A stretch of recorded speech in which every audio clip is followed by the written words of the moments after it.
I always imagine a bunch of knobs that they're turning. Well, add a little bit of this, we'll add a little bit of that. Maybe the authorship knob is still at zero.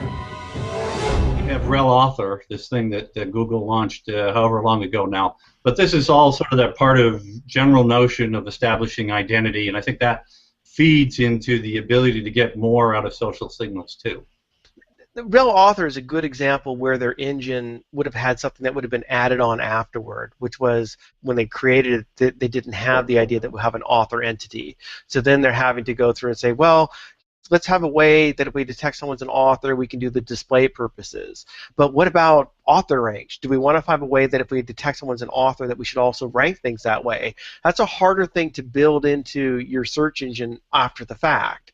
You can do it, and they do all sorts of things. But this is where you can imagine if they're sitting back and saying, right, how would we build a fresh new search engine today? What would we put into it? Now maybe there's a pipeline for authorship and a pipeline for publishership that flows into it as well.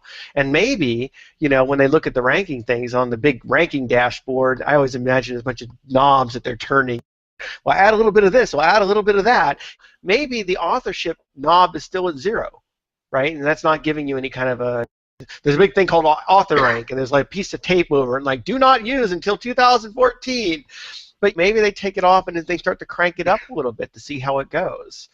This new platform will enable them to do something with author rank will set off a minor Google Plus firestorm, I can promise you that.